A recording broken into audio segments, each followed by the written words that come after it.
Tonight's newscast is a special edition of WNIC Gainesville, focusing on the murders of Danny Rowling. Thank you for joining me tonight, and welcome to Nightside at 11, or more like after 1:30 in the morning. In August, it will be 30 years since the murder of 5 UF students here in Gainesville. Here's tonight's WNIC Gainesville investigation segment. Gainesville in the 1980s. The 80s was a great decade, or so I've been told. I was born in 2005. Gainesville wasn't always a bustling college town. Through the 1980s, it was a sleepier place with a growing number of gruesome, violent crimes. The city led in the country in reported rapes. A University of Florida professor was beaten and suffocated with a bag of ice while his killer sat near his body and ate dinner. Another man walked into a fast food restaurant, herded employees into the freezer, shot them, and locked them in. And in 1990, the town moved from strange Florida crimes to Ted Bundy-esque serial murders. On August 24, 1990, Danny Rowling brutally murdered his first 2 victims, UF freshmen Sandra Larson and Christina Powell. In total, he killed 5 students. At first, this man was able to get away with killing 5 people. 5 people. Meanwhile, I can barely get away with using this logo without getting sued. Over the course of 3 days, Rowling went on a rampage where he murdered 5 University of Florida students and inspired the public and media's imaginations alike. But to fully understand this individual, you first have to look at the context and look at his childhood. Danny Howard Rowling was born in May 1954 to Claudia and James Rowling in Shreveport, Louisiana. Unfortunately for Danny, his father never wanted children.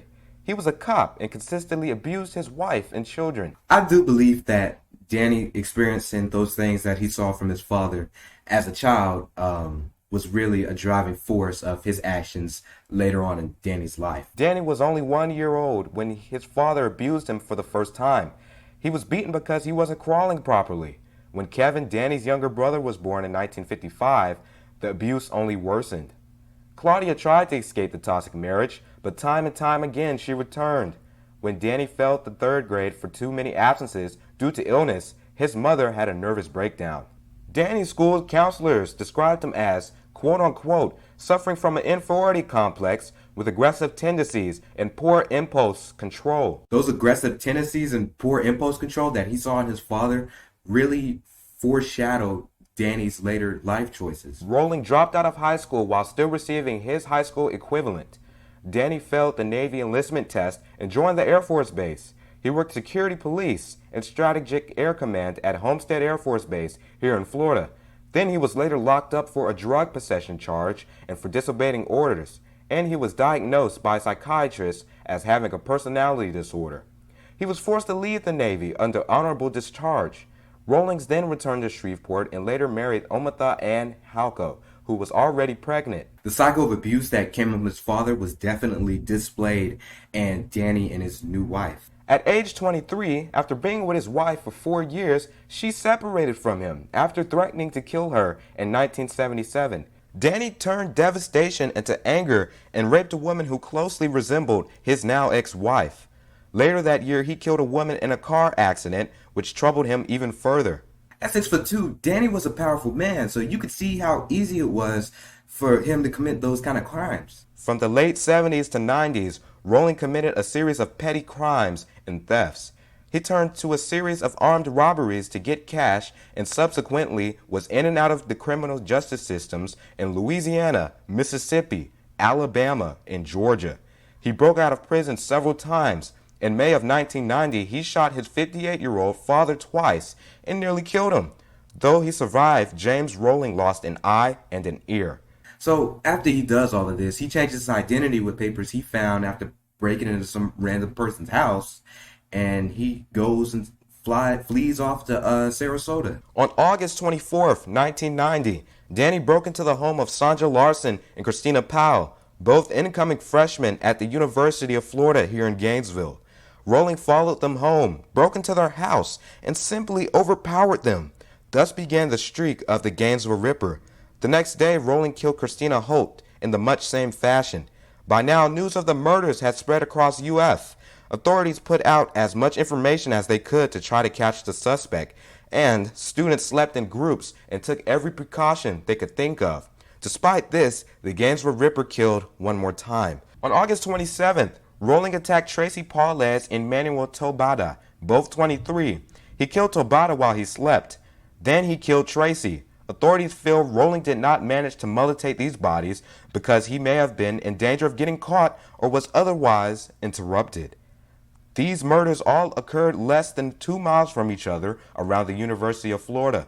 So then UF canceled classes for like about a week, and people start carrying baseball bats around, and no one went alone anywhere around UF because they feared for their lives. Students triple locked doors, and some slept in shifts so someone was awake at all times.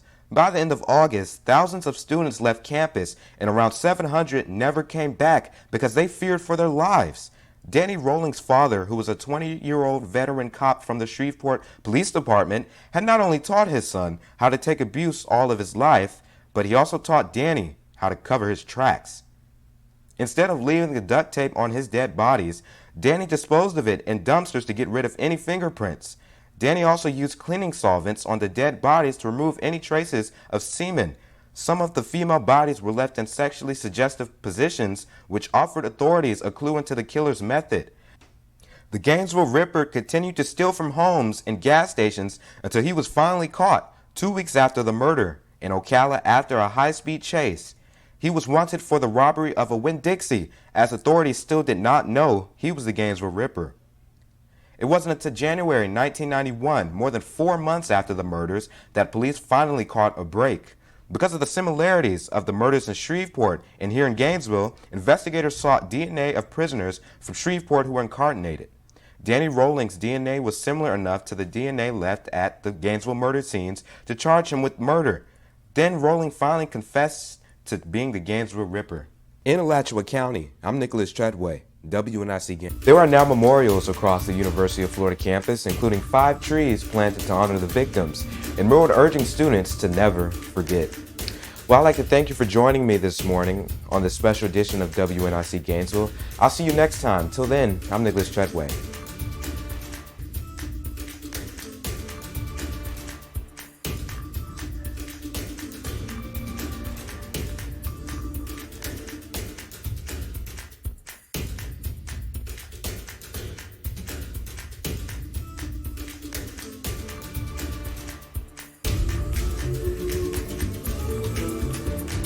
Thank you for watching Nightside. Remember, when we're not on air, you can visit our website on any platform for more news content. No matter where you are, WNIC Gainesville is there.